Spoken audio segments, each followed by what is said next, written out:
Good morning, good afternoon, good evening, wherever you are. I wanted to invite all of us to spend the next hour and a half with us. And I just wanted to welcome and thank you all for joining the Spiritist Talk series that is promoted by the United States Spiritist Federation every Saturday morning at 11 a.m. Eastern Time. Thank you for being here. I'm so very happy to host this very special talk. Why is that? Well, in the holiday spirit, we're here and we have invited very, very special guests representing the main Spiritist organizations in the United States who will talk about this main theme, embarking on a journey to wellness. And if I may, I'd like to just take a brief moment to make a couple of announcements. And number one, would like to announce the podcast like series, Psychology and Spirituality, A Bridge to a Better Life, which is a series of discussions based on the works by Joanna DeAngelis. We have a new episode every Friday evening at 7 p.m. Eastern Time. And just wanted to remind everyone that the Psychology and Spirituality weekly talks are based, as I said, on the work by Jonah DeAngelis, but it is there to offer a safe space to confront, compare, correlate, and expand our concepts of spiritualities from a psychological lens, bringing insights, action tips, and real world advice to help all of us lead a better life. Please take a moment to subscribe to receive notifications of new episodes when you reach the USSF YouTube channel. The second very important announcement is that the US Spiritist Federation has launched a new Spiritist app. It is called Be My Hope, and it is available now for download either on the Apple Store or Google Play. And this brand new app offers uplifting content in a collection of videos, daily messages, as well as audio materials. Please download it now. Finally, on the screen, please note there is a QR code. And if you want to help the US Spiritist Federation produce more publications, promote Spiritism to everyone, take a moment to scan the QR code on screen for a donation. Thank you for your patience, and I would like to introduce our guests today. Welcome all of you, and here with us we have Jusara Korngold. She is represented the U.S. Spiritist Federation, and she will be speaking about inner self and well-being. Andrea Marcionetto, who is speaking from Florida, representing the Florida Spiritist Federation, will speak about how does faith promote well-being. Peter Hayes comes from the tri state, and he will be speaking about the literature and well being. Sonia Doi, representing the Spiritist Medical Association, and she'll be speaking about the components of well being. And Bernadette Liao, all the way from California, who will be speaking about the mental landscape and well being. I really appreciate all of you being here, as I said before. And it is just such an honor to have all of you here, representatives of the Spiritist organizations. And we want to give this moment for the expression of gratitude for the work, continuous work, in fact, on the dissemination of Spiritism in the English language in the US and, in fact, all over the world.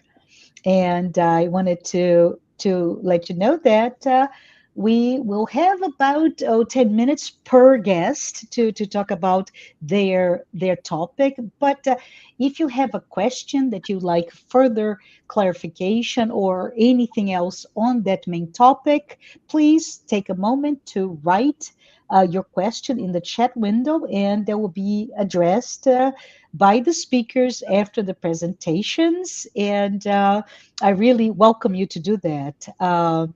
This main topic, as I said before, is embarking on a journey to well being.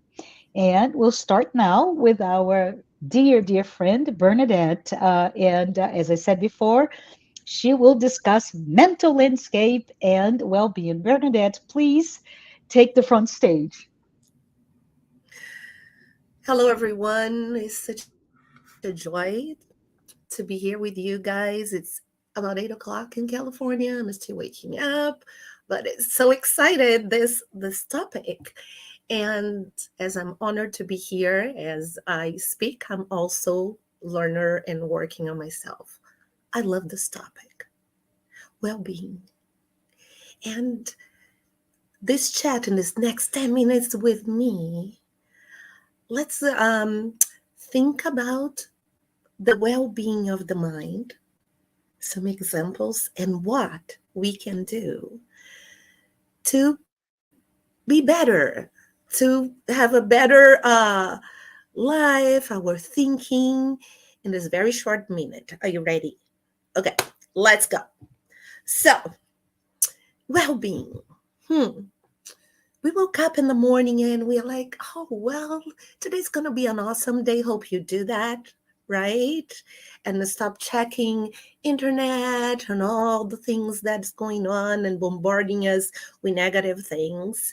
But then you go with your life and suddenly we have things that are unexpected, events, or even things that have been going on in our life with red flags and we decide not to pay attention, and somehow it affects our mind, our body, and our soul. Of course, we are human beings, right? Those things happen to us. Then what are we gonna do about it? And the beauty of spiritism is always telling us to work on ourselves. So we do know that things happen.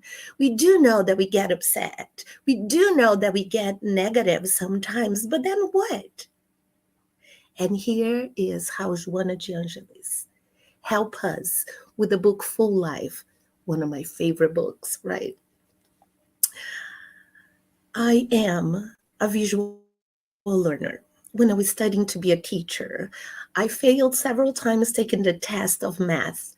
I struggle understanding until a teacher helped me, and she helped me to see every word as a drawing. And then I was able to succeed. So when I'm studying, when I'm reading, I am drawing. I'm visually seeing, I'm making charts. And then when I read, come on, pray and be vigilant. Pay attention to your mind. I get it, but I don't see it. I really don't. That's my way of learning. But that Joana de Angelis helped me when she said, imagine your mind as a landscape. So if you got a paper, immediately in my mind was a paper. So I imagine here, my head is the line. Oop, I don't know if you can see, but it's okay. You imagine a line. So your mind is a landscape. And what do you do all day? You are building houses, buildings, trees. You're not even aware. Oh my gosh, I need to go to work and deal with this. Boom, here's the building. Start growing. Oh, here's the tree. And we are doing this every single day. And it's important to be aware. We have a huge city here, right? And we have some brow in our head too that we need to clear the negativity. The question is, from the moment we wake up, what kind of buildings, what kind of houses? Right now, this morning, for me at least, or wherever the time you are watching it, how is your mental landscape? because this affects your well being. This affects your day. Now, this is going to happen no matter what. And it's like, oh my God, I have to be vigilant all the time. Come on, do we do this 24 hours? We don't. We're human beings, as I said. But when that happens, catch it. And immediately start seeing, oh my gosh, I'm building this. This house right now in my head is negative. Oh, I need to bring some light. And what are you going to do about it? Because we want to be happy. We want to be joyful. But it's not that easy all the time. But we can start developing this awareness of what's going on. So, are we planting seeds? What kind of seeds in your mental landscape that is affect your well-being? We have the power of dictate the weather in your mental landscape. Are you having storm? Is it a beautiful day with the sunshine? Oh, maybe there is rain.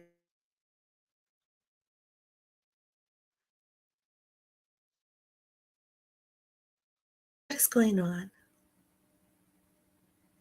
Let's become more aware of what's going on in our mind as we see our mental landscape every day.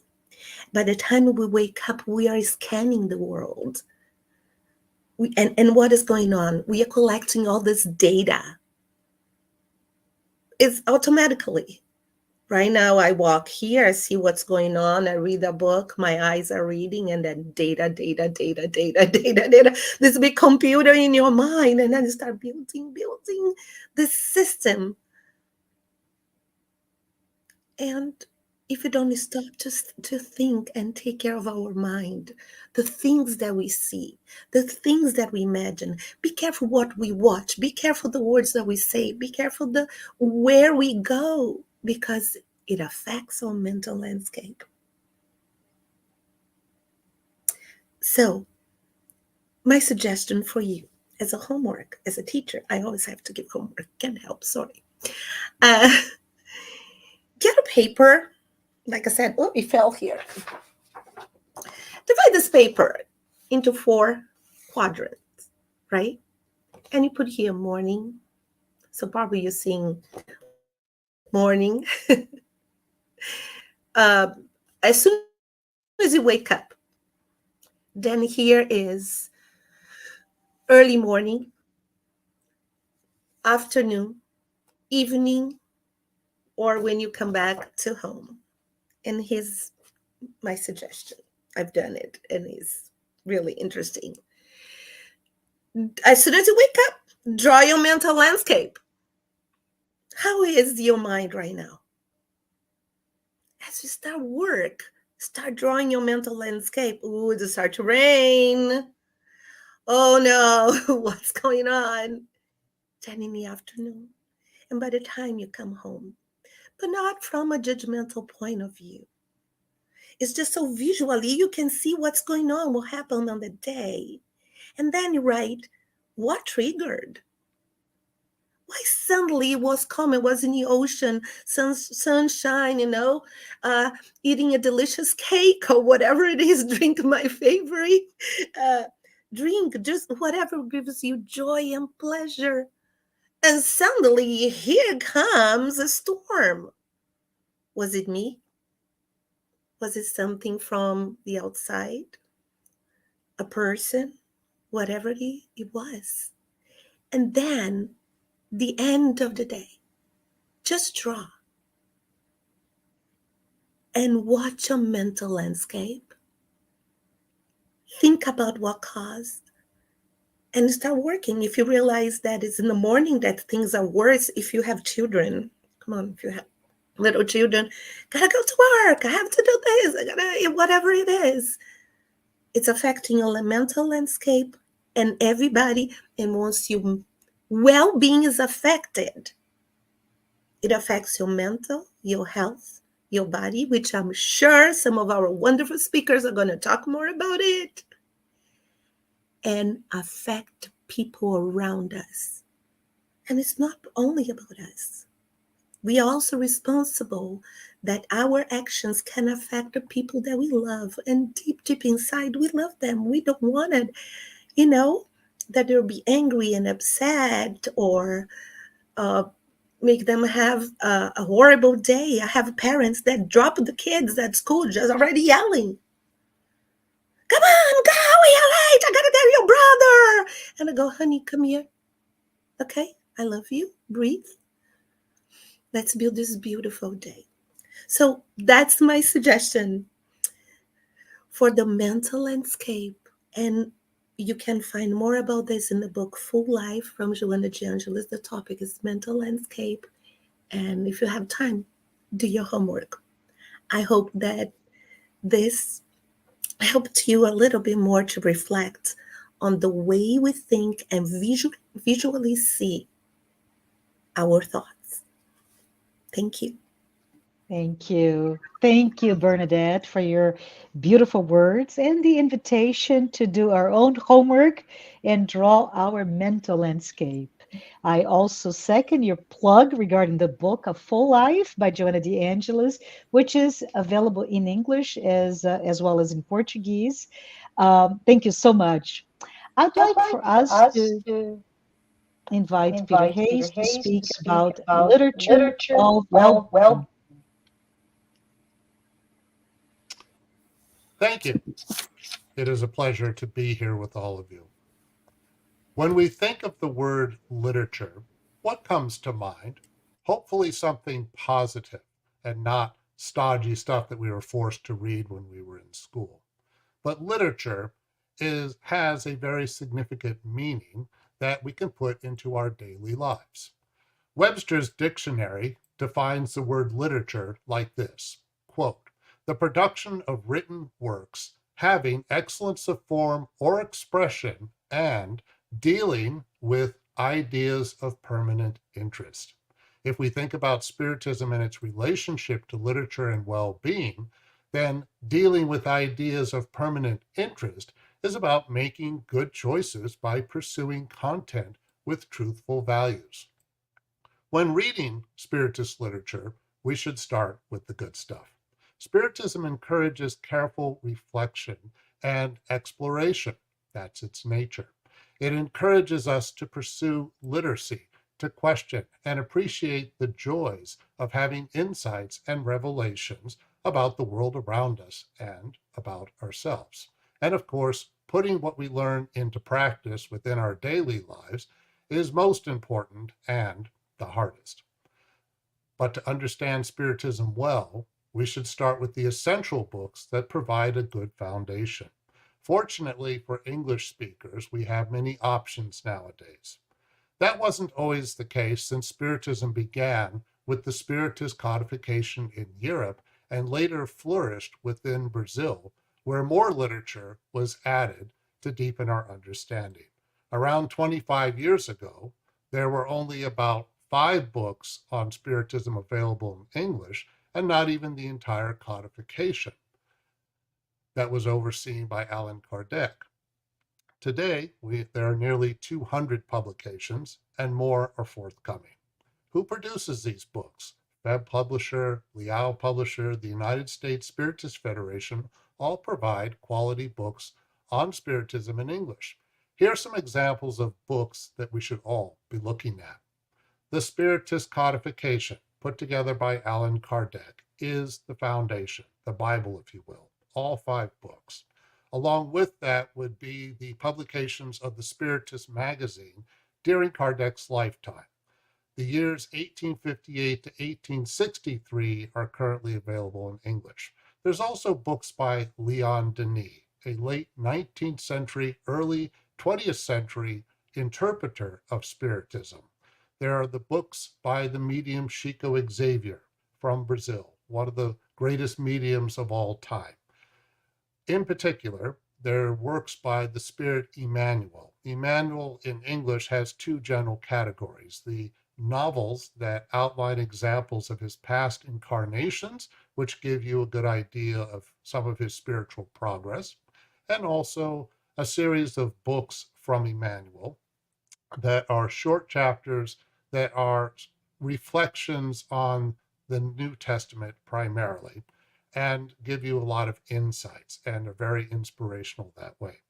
There's also from Chico Xavier the Andre Louise series. Of the 13 books available in English, they all tend to give glimpses of life in the spirit world. So if you take or think about the more abstract content of the Spiritist codification, the Andre Louise books give concrete examples of how some of this gets played out on the other side. There's also works from the medium Givaldo Franco. In particular, the works of Joanna de Angelis, which offers a lot of very useful and inspirational advice on how to deal with life today. Among those books in English are a whole series of psychology involving some of my colleagues here on this program. There is a program that you can watch on YouTube as well. There's the works of Manuel Filomeno de Miranda. His works available in English focus mainly on the planetary transition. There's also the spirit, or the spirit Amelia Rodriguez. Two of her works are available that focus on the life and wisdom of Jesus. There's also books psychographed by the medium Yvonne A. Pereira. If you're interested in the subject of suicide, her book Memories of a Suicide is essential reading. Book's a little intense in the beginning, but it makes some very, very profound and important points about the consequences of suicide and ultimately how, when we get through any experience like that, there's promise for the future. There are many other books too that deserve our attention, but we are limited by time. All these works have been produced by dedicated souls who did not earn a dime for their loving efforts and hard work. Remember, Spiritism is a nonprofit pursuit, and its dissemination should be egoless. So be careful about anyone with an agenda that's a little bit more about self-gain. Why does literature and literacy matter for our well-being? Literature and well-being are easier to achieve within study groups at a Spiritist center that is well run. Yes, it can be on Zoom, but in person is even better. Why all this emphasis on study? Because Spiritism describes itself as a reasoned faith, so it stresses knowledge and being informed. Besides the important creed, without Spiritism there is no salvation, another creed in Spiritism is this: question everything. And that is easier and more engaging when we interact with others via study groups that involves reading and reflecting on books. Question everything should not be construed as being closed-minded. There is a difference. Healthy skepticism can help us to avoid blind faith, which is a big no-no in Spiritism. Rather, we can get into the habit of asking lots and lots and lots and lots of questions, no matter how much knowledge or experience we have with Spiritism. Questioning encourages more thinking and helps to give it direction. When we question everything, Spiritism encourages us to use reason and logic. This arduous process helps us to develop and deepen our faith through our own efforts. We avoid believing in something just because someone told us it was true. While Spiritism began with the phenomena, which can be fun, Allan Kardec quickly realized that the heart of Spiritism was in the content of the philosophical, religious, and scientific answers he received that provided glimpses into the non-physical world and the subtle, complex relationship it has with the physical world. Spiritism is about making an inner transformation, which requires focus and a lifelong effort. Spiritism, therefore, is not a quick fix via the self-help route. That means that the 5 books of the Spiritist codification, plus the others I mentioned, are not light reading. Sorry, but to understand inner transformation and understanding require a lot of effort. Spiritism is better understood through consistent and repeated study. So yes, my friends, that means rereading books. The best books on Spiritism will speak to us again and again in different ways when we revisit them. If we read a question from the Spirits book a few years ago and reread it now, it might feel like we never read it before. Well, that's because we are in a different place today.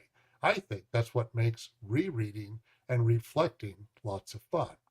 And the act of reading is good for our well being. For our mental health, reading makes us more productive. Reading increases self esteem and helps us develop an ability to empathize with others. Reading can help to reduce depression, plus decrease stress and lower blood pressure. It can have similar benefits as yoga, meditation, etc. There is some evidence that reading can help with age-related cognitive issues. Elderly adults who read regularly have a, quote, 20% reduction in mortality compared to those who do not read. That's from an article on Psychology Today. Also, reading helps create more equality within a country because we are better informed, essential to any democracy. Finally, if we want to get a good night's sleep, it is important to prepare. Reading a physical book, not a computer or a cell phone, can help us get the rest that is essential to good health. There is lots of evidence that many of us suffer from a lack of sleep. A lack of sleep weakens our immune system. A lack of sleep can be related to Alzheimer's disease. It can disrupt our blood sugar levels and possibly block our coronary arteries. A lack of sleep increases the likelihood of emotional problems and makes us dangerous as drivers. So please read something spiritual and emotionally healthy before you sleep. I'm going to wrap up. My colleagues here will certainly have much to say about well-being, but I'll end with this comment about well-being from Psychology Today. Quote, well-being is the experience of health, happiness, and prosperity. It includes having good mental health, high life satisfaction, a sense of meaning or purpose, and an ability to manage stress. End quote. Literature and well-being are connected to having a purpose, which is about how we spend our time. As we engage in emotionally rewarding and healthy activities, are we pursuing stuff that does not nourish the spirit? Well, look, from time to time, there's nothing wrong with doing things that are lighter and more mindless, but time should not be taken for granted. Promoting healthier habits with our time, such as making literature a regular part of our lives, promotes inner well-being. Thank you.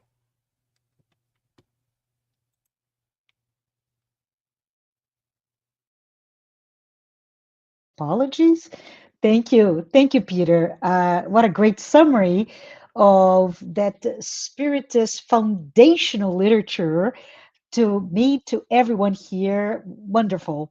And thank you also for your explanation about the Spiritist bias toward rational faith, right? And especially appreciate you talking about your contribution toward understanding how reading in general and Spiritist literature in particular can help our health and well-being.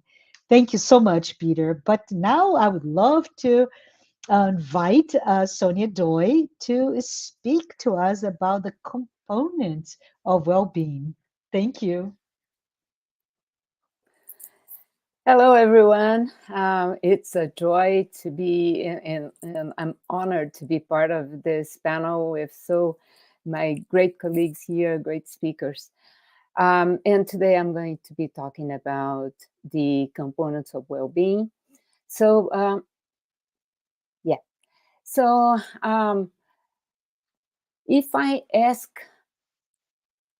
you what well-being is for you, and if I could capture all of your answers, I would probably be able to generate this huge word cloud with different answers, different types of elements.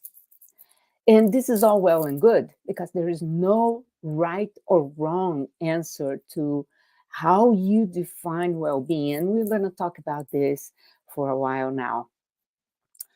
Well being could be considered as a synonym for positive mental health because the World Health Organization has defined mental health or positive good mental health as a state of well being in which the individual realizes his or her own abilities, can cope with the normal stresses of life, can work productively and fruitfully, and is able to make contribution to his or her community.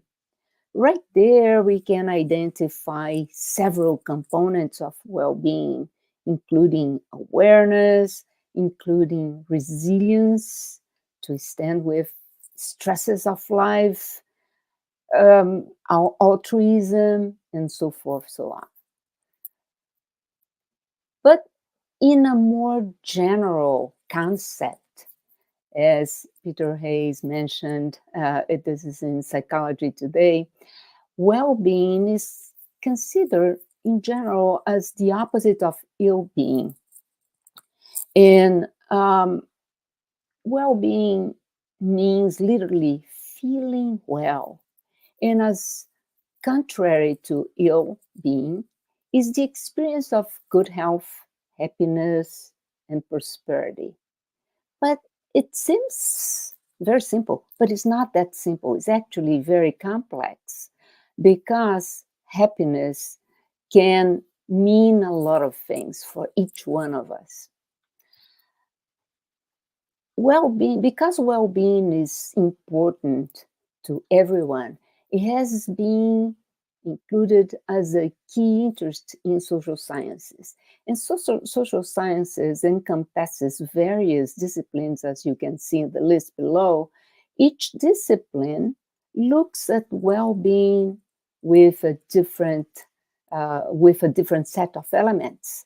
They try to determine well-being according to their perspective using different elements in surveys. So in these surveys, you present a list of elements and ask people of a certain community to mark what is important for them.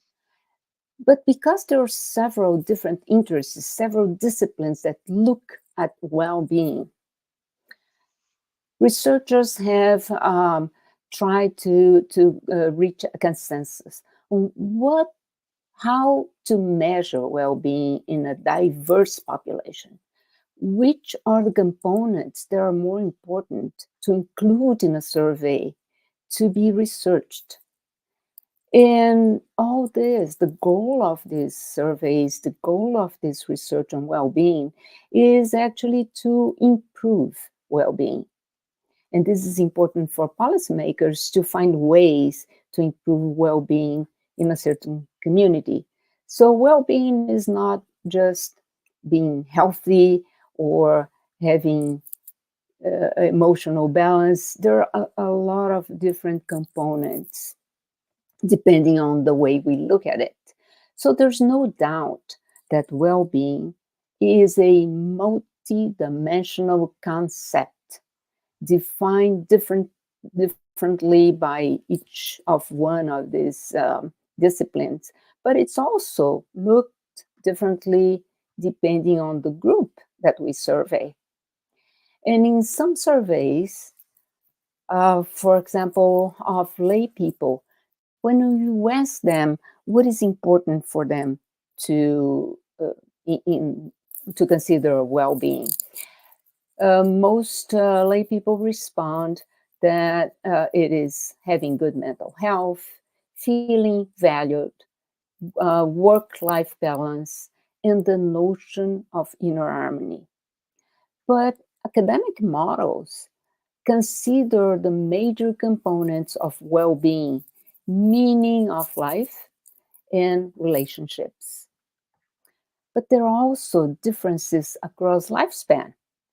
as we grow older, with our experiences, we change. We change the way we see things. We change how things in life mean to us. So, in surveys, when they ask adolescents, they they said that well-being for them was happiness, kindness, having fun, and feeling safety. While when they asked elderly people, the answer was the most important was meaning and purpose in life. But there are also differences across cultures. In survey that was done comparing Chinese students and European students, the Chinese students said that for them, well-being was meant optimism and contentment, while the European students said that most important for them was mental health. So we see that there is a diverse way to uh, to say what is the meaning of well-being, depending on who you are, where you are, different types in life, different awareness, different notions. But with all this variety of definitions of well-being, one of the most widely cited definitions in research is that well-being means how people feel and function, both on a personal and a social level, and how they evaluate their lives as a whole. This concept includes multiple elements within and across the broad categories of emotion, behavior, cognition, and relationships. How we feel, how we behave in different situations in life, how we relate to ourselves, to others, how is our awareness of life, including life, our material life, our daily lives, or life, spiritual life. So there's all this encompasses a mental, a state of mind, as Bernadette said, is a state of mind that actually uh, defines well-being for one or another person in different ways, in different uh, times of the day, as Bernadette said. So one of the interesting examples of this I found in this documentary movie that was shown in 2011, when they decided to run across different settings and ask people what is well-being for them, what is happiness for them. And one of the points, one of the moments that really was striking for me was when they asked this head of a family in Calcutta, uh, are you happy? He was working and living in a condition that for many is considered miserable condition. But he said, yes, I feel happy. I have a good, loving family. I have everything I need. I am happy.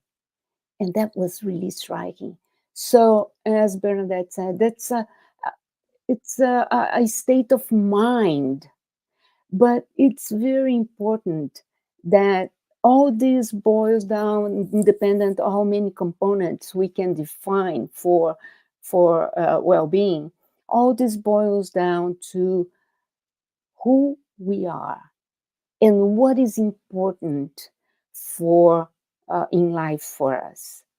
And as presented by Peter Hayes, there's a vast Spiritist literature that we can use to enlighten ourselves, to make our choices of what wellness means for us. We can find a very simple way to feel happy, to feel well, but it's really important that we use these resources and we are going to be much better. So, thank you. Thank you. Thank you, Sonia. It is truly eye-opening, right, to understand how diverse the definition of well-being is. And here goes another invitation for all of us to take stock of what and how we define our well-being, our health, and even perhaps our happiness. Thank you, Sonia. But with that, I'd like to invite Andrea Marshall Neto, who will be speaking about how faith promotes well-being. Thanks, Andrea. Good morning, everyone. Good afternoon, good evening, depending where you may find yourself today as you're listening to this presentation. I like to say hello also to everybody who may be following along the International Spiritist Council channel, TVCEI, TVCEI, and others as well. And a very big thanks to the United States Spiritist Federation for the trust on allowing me to be part of this beautiful panel of speakers. With the topic that we have, I'd say Sonia, Peter, and Bernadette made my presentation very easy because when we're talking about faith, we are able to resort to books such as the one that I placed on the chat right now, in which I utilized it for the full 10 minutes that I'm going to be using here, which is the Genesis, Miracles, and Predictions According to Spiritism, and also the Gospel According to Spiritism. I like to ensure that perhaps you have this information to deep further into understanding this aspect of faith. The Gospel According to Spiritism, as you open the pages, the main aspect, the title, there is a very profound, impactful phrase that says, unshakable faith is only the kind that can stand face to face with reason in all human aspects. This is a very deep sentence, and we are going to understand this by the time I'm done, I hope.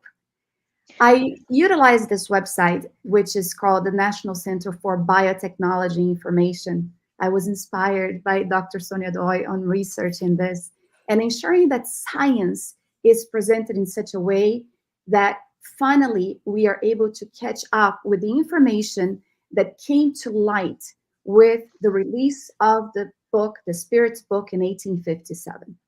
The Center for Biotechnology Information states, religiousness and spirituality are consistently linked with positive indicators of well-being, but the mechanisms behind these associations remain largely unknown.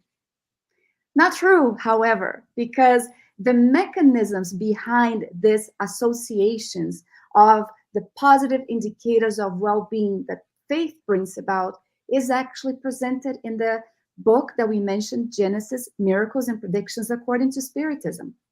There is a chapter entitled The Character of the Spiritist Revelation, which is chapter 1, in which there is a question posed.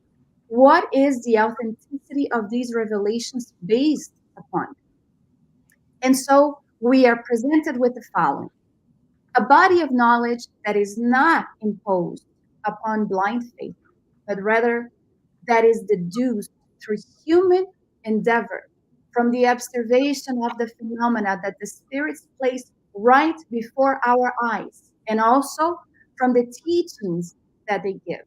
Teachings that people can study, comment, compare, and from which they themselves draw the conclusions and applications. This is why the phrase unshakable faith is only the kind that can stand face to face with reasons in all human epochs starts making sense to us. One body of knowledge in which we ourselves are able to conclude and apply the teachings in a way that we draw a rational faith. And to illustrate what I'm talking about, I resorted to the chapter in which Allan Kardec presents the healings. For example, one that is very well known is the loss of blood. A woman who had been afflicted for years by the loss of blood, actually 12 years. And she suffered so much in the hands of physicians who had no way of making an asset in trying to bring some kind of conclusion on why she was having that loss of blood for such a long time. This is actually found in the Gospel of Mark. So please resort to it, chapter 5, to understand it. Jesus is walking amongst the people. Let's envision this in our mind. He is walking, and people are kind of, going around him, and it's very tight because it's a crowd of people. The disciples are following along with him, but Jesus stops and he says, "Who touched my garments?" Envision this. The human with the loss of blood is there, and she thinks for herself, if I can only touch his garments, I would be healed. And she touches his garment, his tunic, not his leg, not his feet, nothing, just the tunic. And her faith so profound that when she does that, something amazing happens between her and between the master. Jesus stops and says, "Who touched me?" Can you imagine this? Peter's like, "Everybody is touching you. What do you mean, who touched you?"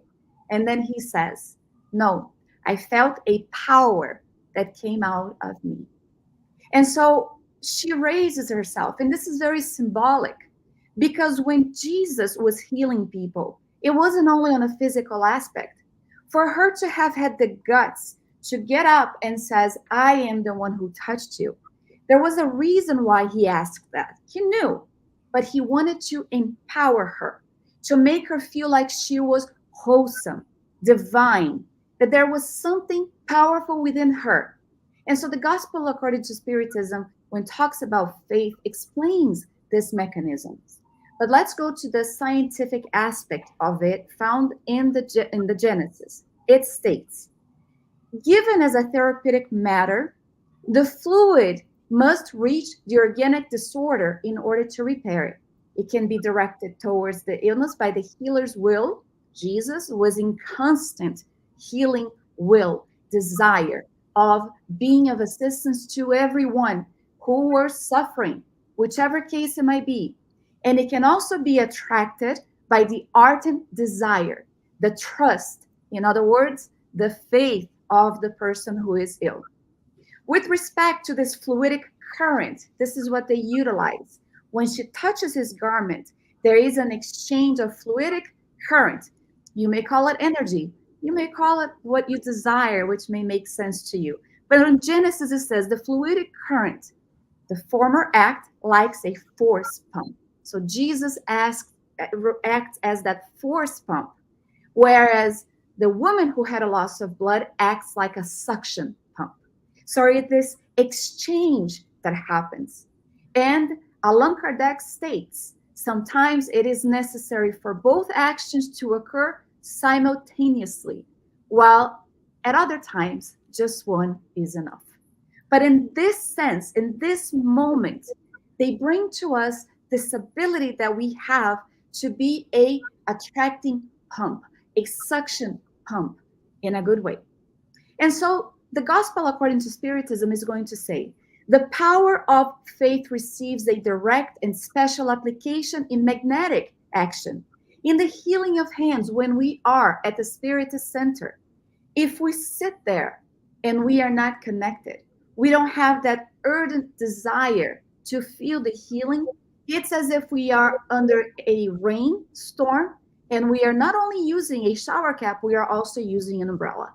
So the healing energies does not apply, does not penetrate the molecules, the cells of our perispiritual body to have an impact on the physical one. Whereas if I am sitting there in a position where I am in that ardent desire to be a suction pump, I will be able to receive it according to the law of cause and effect, according to the merit that I may have already received. So through faith, we act upon the fluid, that universal agent that is explained in a lot of details in Genesis, Miracles and Predictions according to Spiritism. So it modifies the qualities and it gives it an impulse that is irresistible, so to speak. And it continues. Those who combine a normally large fluidic power with an ardent faith can solely by their will directed toward the good perform the remarkable phenomena of healing. And if I am also in the opposite end, I may be able to do the very same. It is a natural law. This is why Jesus brought us a lesson that he says, when the disciples asked, why is it that we couldn't heal? He says, you could not heal it because you did not have faith. So we see that faith is actually applied on both ends of the spectrum. Jesus was writing saying, your faith has saved you. He empowers the human being because he was very aware, he was very knowledgeable of the fact that we were all destined to plenitude, to the healing. Sometimes not of the physical body, but of our soul, which case in the book Light of the World, not yet translated by the spirit author Amelia Rodriguez, she narrates a case in which a woman who was paralytic went to see Jesus and came back not healed. And people are like, well, what happened? And she states, the healing that he provided me actually made my faith a lot stronger. The healing that occurred was of my soul. So just to finalize this, we see a case also in which he healed 10 lepers and only one came back to thank him. And Jesus asked, where are the other 9? No one came back to give glory to God except that one person. And so he says to the one who was a Samaritan. Samaritans at that time were more or less like Protestants with respect to Catholics. There was a difference, but were despised by the Jews. And that one Samaritan who was despised came back to give thanks. And Jesus says, your faith has saved you. And that is found in the Gospel of Luke, chapter 17. On that note, I'm going to give back the word to our hostess with the mostest, Marcia. And thank you guys for the attention and the opportunity.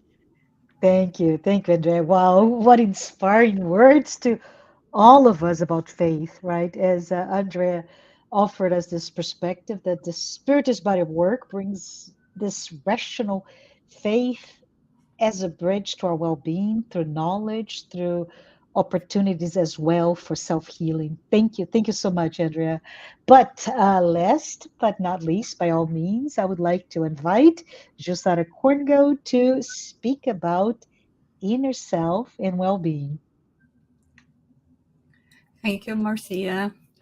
Oh my, I feel so inspired. Thank you so much for, for everyone. And if I had to say what well-being means to me, it means to be able to partake of moments such as this one, to be able to learn, to be among friends, brothers and sisters of ideal for decades, and to be able to answer the call to be part of a group such as this.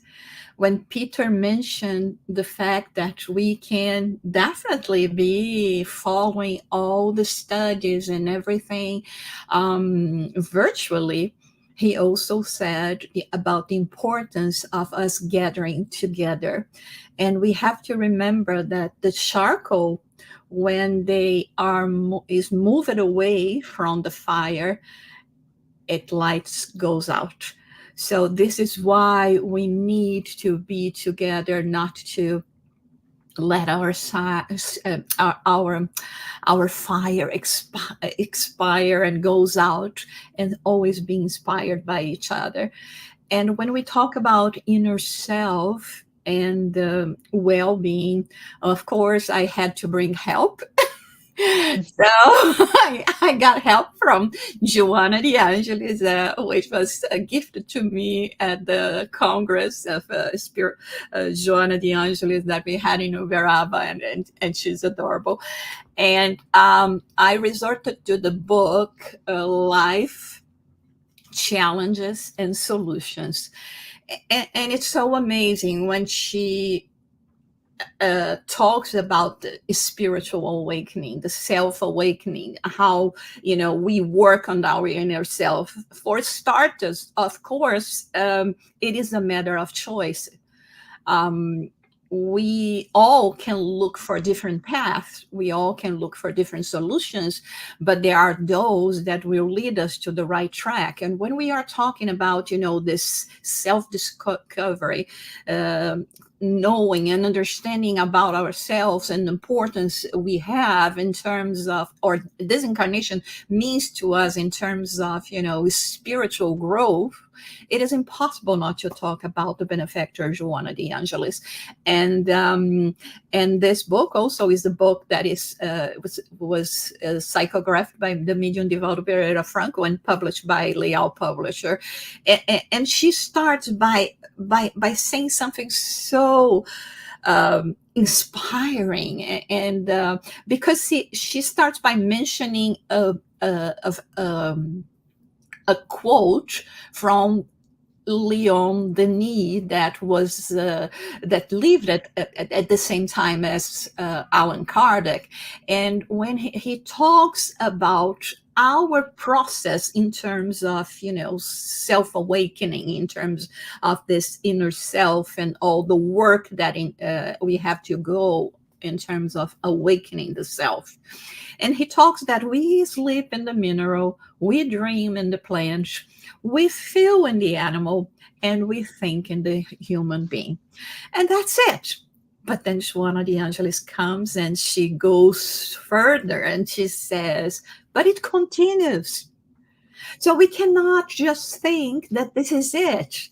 This is where we have reached a plateau or something. No, she says that we continue with immense intuitive capacity. The more we reach the state of purest spirits, and we are always going to be acquiring new experiences, because we are destined to attune with cosmic consciousness. So now I know that this is my destiny.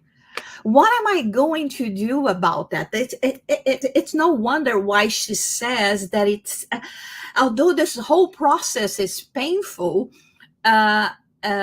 because it's almost like, going through the birth, of an inner child, the inner self. So we go through all this pain. But unfortunately, as she mentioned in this chapter, many people look for assistance elsewhere. So in her words, we delegate. We think that people are going to be doing the changes for us. We transfer our responsibility in terms of what we have to have for self-commitment and doing the work. So in any case, there are always being help for us. There are always being people that could be guiding us, orienting us in this process. And the Spirit Joana de Angelis is doing that for us. And there is one thing that she mentions in this chapter and goes very much along with what our dear Andrea was talking about. She gives us an advice. In order for us to go through this process of awakening the inner self, and as a consequence, reach this state of well-being, of permanent well-being. She says that we need to reread the Gospel of Jesus. Of course, she's coming from the idea that we all have read it already. So she says we have to reread it, especially if we take into consideration all the advances that we have been having in terms of psychology and other approaches to the psyche. So this is, is using science, using what we currently have at our disposal in the field of science, in the field of spirituality, in the field of learning and understanding that we are immortal spirits. And then she talks about the many times that Jesus mentioned the need for us to awaken, and how sleeping and the sleeping of the soul would be in the way of us reaching this well-being.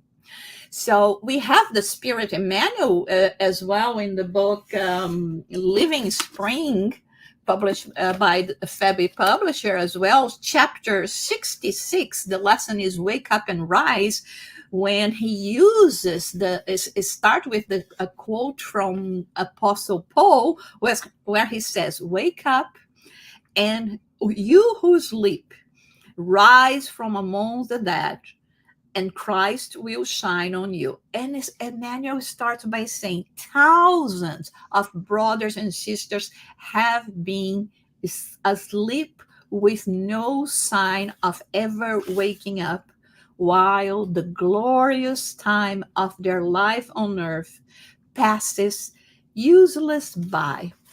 So Joana de Angelis uses some examples of the gospel by talking about Lazarus, for instance. She says that the only reason why Lazarus was able to awaken, to recover from a physical condition that he had at the time of catalepsy, because he was awakened to the reality of the Spirit. So when Jesus calls him to return, his soul was ready and could hear the voice of the Master. On the other hand, she talks about the example of Peter. Peter was sure that he was completely awakened. And when Jesus tells him that before the rooster would crow 3 times, he would deny Jesus, he would defect. He couldn't understand, but Jesus knew that he was not yet awakened to the high calling of acting in line with his benefactor. So the true awakening for him happened exactly at this time. So this is why, in terms of everything that we were talking about here, focusing on mental health, focusing on what kind of literature we are going to bring to our lives, focusing on understanding the root of faith and not thinking that this is just going to be bestowed to us because, irrational faith is not going to last. It's very much like the parable that Jesus talked about, the parable of the sower. If the terrain is not good, the seeds are not going to be showing or not showing when the opportunity comes and comes to us, comes to each one of us, because the substance is not there. So in this case, I think, when we think about all the possibilities that we already have, and understanding the importance of us awaken to our own reality, knowing the flaws that we have, knowing the fragility that we still have, and how hard it is still for us to reach the pinnacle of our ideals. But it's not impossible, and it has to happen with baby steps. So when talking about our inner self and well-being, for starters, let's use all these possibilities, and especially the advice that this Spirit has brought to us. Let us start rereading the gospel of Jesus, but now in the 21st century, with a broader understanding, with a broader understanding of life and things, and all the cosmos, we can finally starting seeing what Jesus really was talking to us, was telling us with his examples, with his teachings. So it is time for us not to be afraid to look in the mirror and see that we are not there yet, but we have a plan. And with this plan, we are going to be succeeding, because above all things, and this is something that she mentions in the chapter, we are never alone, and help from God will always come to us if we only know to look in the right places. So when looking for well-being, let's not be content with things that can, sparks that can expire so easily. Let's look for the light that will remain in our lives, in our surroundings, and it's going to ignite our own light so that we can go in the direction of this cosmic consciousness and commune with God. Thank you. Thank you, Josara. Like you, I am deeply touched and quite emotional by this moment that put us together to celebrate the opportunity to learn from Spiritism and, most importantly, achieve our well being. For the audience, I hope you have sent your questions during the presentation because we do have some time to answer them. So let's see if we have a question or two.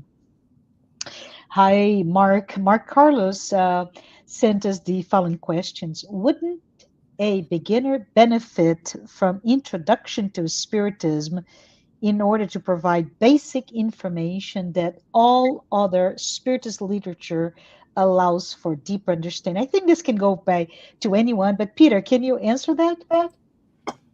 Sure. Yes, absolutely. I think that an intro type book would be an excellent way to start. I like, and I didn't mention this before, but I like the book originally called Initiation into Spiritism by Teresina Oliveira, available through the U.S. Spiritist Federation. I believe it's going to be called Introduction to Spiritism in future editions, but that one provides some nice, concise overviews of Spiritism. I also like Kardec's book, Spiritism in its Simplest Explanation, from Feb Publisher. Personally, I like to go to the second half of that book, which focuses on some really wonderful brief summaries that kind of boil down what Spiritism is about. You can also read What is Spiritism from Allan Kardec, also from Feb Publisher. A little longer book, but absolutely essential. Peter, love it. Thank you. Can you do me a favor and put in the chat window all the books that you said I think would be good for everyone who's here? Okay. So let's see if we have another question. Hey, Sarah dos Santos asked the following: how can we get rid of bad habits that impact our well-being? Who? Who can answer that? I'm looking and thinking that Sonia Doy, Dr. Sonia Doy, may give that answer to you, Sarah. Well, first of all, I like to congratulate you, Sarah.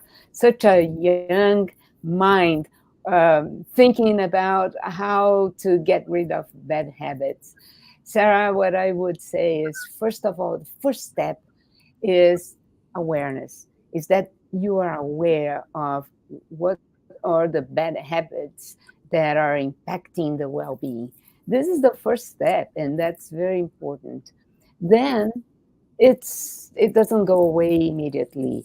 It needs to the experience of every day trying to work on changing that bad habit to a good habit. So it's an everyday exercise, and it may take a long time, but it's worthwhile.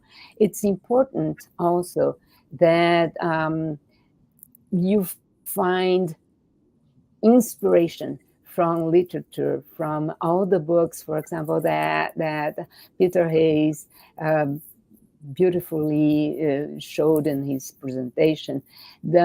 All those books, especially Joanna de Angelis, but so many other books, can give you inspiration on how to change that bad habit.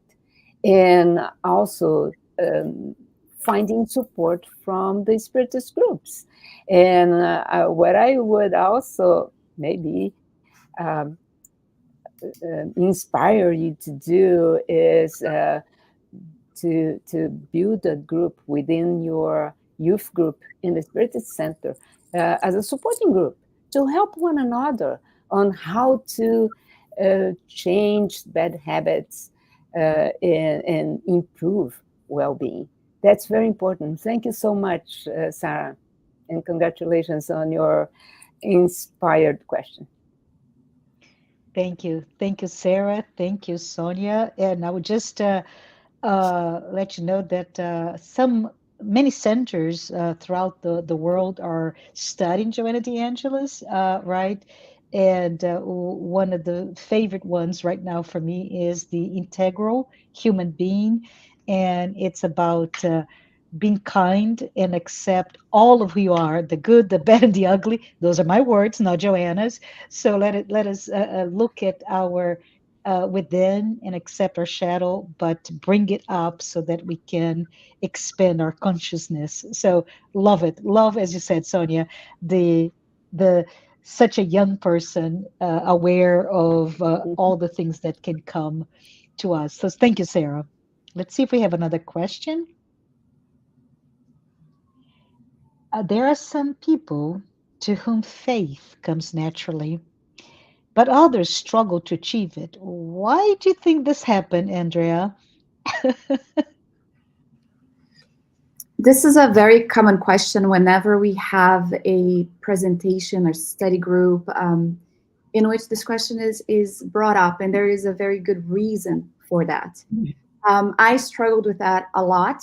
Perhaps I may even find others who have the same issues, but I would like to talk about my mother-in-law. She's pretty amazing. She's Catholic, and her faith is something quite profound. Whenever I have an issue, I do pray, but I ask her to do the same because I believe that her Wi-Fi is stronger than mine. She has 5 bars, I have 1 and 2.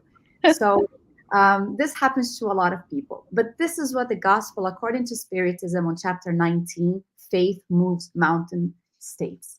It says that faith cannot be prescribed. Faith cannot be imposed. It is not the faith that should seek out people, but rather people should seek out faith. And the gospel, according to Spiritism, states that we seek it with sincere feelings, we will find it. But then there is this thing in which it talks about how faith comes very natural to some people, whereas others have a difficult time reaching it. And I'm going to resort to it because their words is better than mine. It says, for some individuals, faith almost seems to be innate. A spark is enough to develop it, whereas others, the spiritual truths are difficult to absorb. So when there is a difficulty absorbing it, they're talking about this ability to process and understand the mechanism behind it, which comes with progress. As we progress, faith becomes deeper and deeper, this innate feeling within. Some people have already developed it from other existences, where others are still catching up. And that is okay also.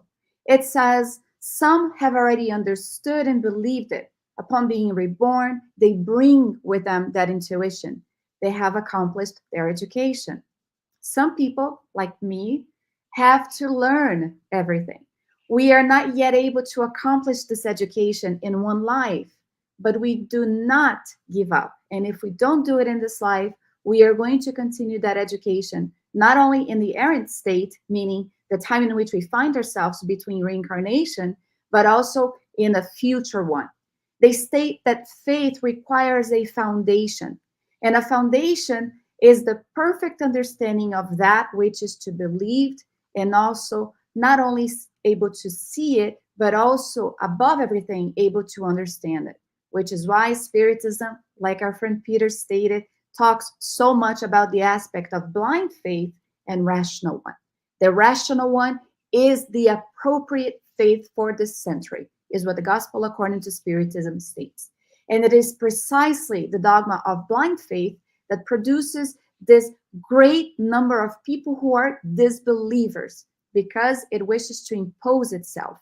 Whereas Spiritism proposes another aspect of it, one in which we are able to understand it, see it, feeling, and develop as we go along. So if you are those like me that have a hard time understanding it, when really we are stuck between a rock and a hard place, resort to chapter 19 of the Gospel according to Spiritism. Read it, try to reflect upon it, seek it as they state, and we will find it. Awesome. Thank you. That's really great. Let's see if we have another question here. Hi, Kirsten. Kirsten's here saying, living in the present day with so many advances, is there a faster way to fix ourselves or expedite the process? Josada, do you want to take this one? Yeah, sure.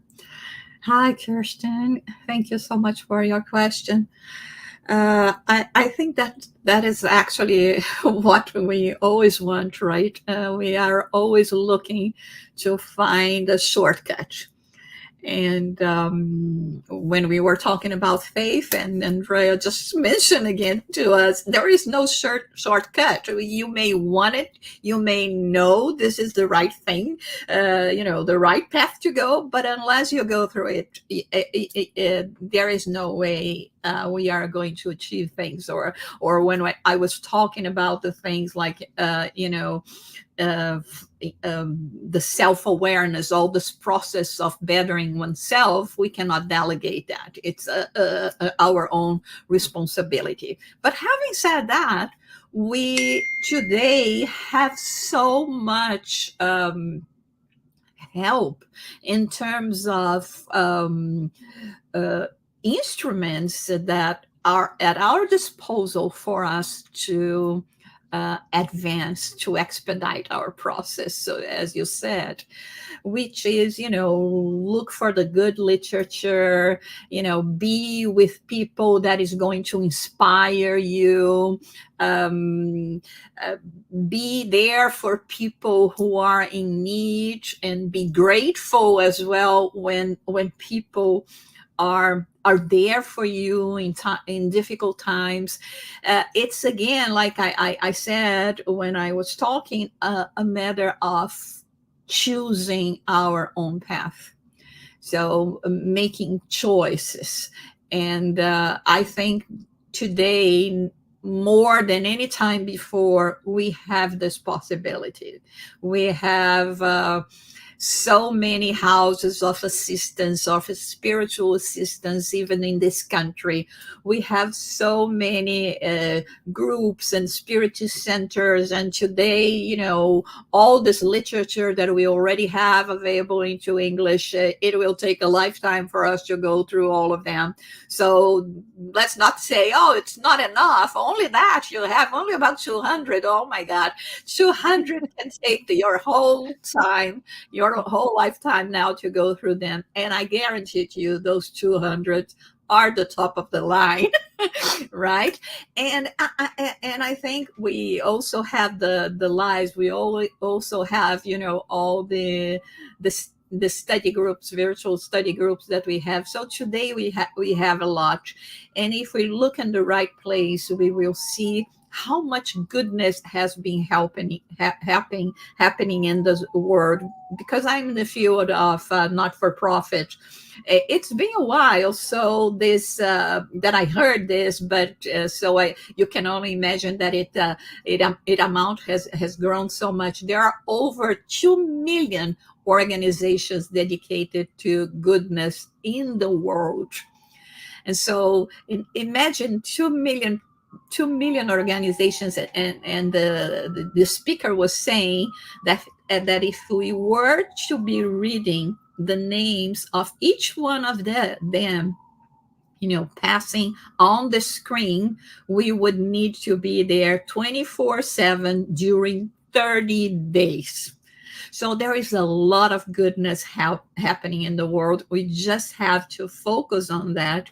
And in this sense, I think that when we surround ourselves with goodness, with good thoughts, like for instance, now everyone is talking about the wars. So instead of being one more that is living with fear because we do not have the faith that we should, let us be the ones that will say, Jesus is in the command of planet Earth. And so I have faith, and I will be surrounding myself with everything that can help me grow, because when I grow, I help others grow as well. That is awesome. Thank you. Thank you, Josara. I think we're about to the end of our time together.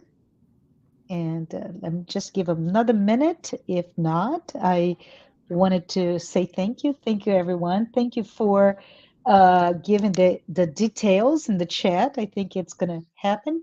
And want to just really take a moment to just say thank you for all of those who spend this time with us today, right? And for everyone who gave your reflections provided either by your feedback, your questions, as well as those answers.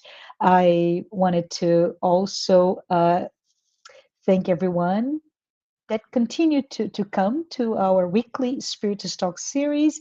And next week, December 16th, at 11 a.m. Eastern. Please come back and don't miss the topic that Joyce Magalhães will be discussing.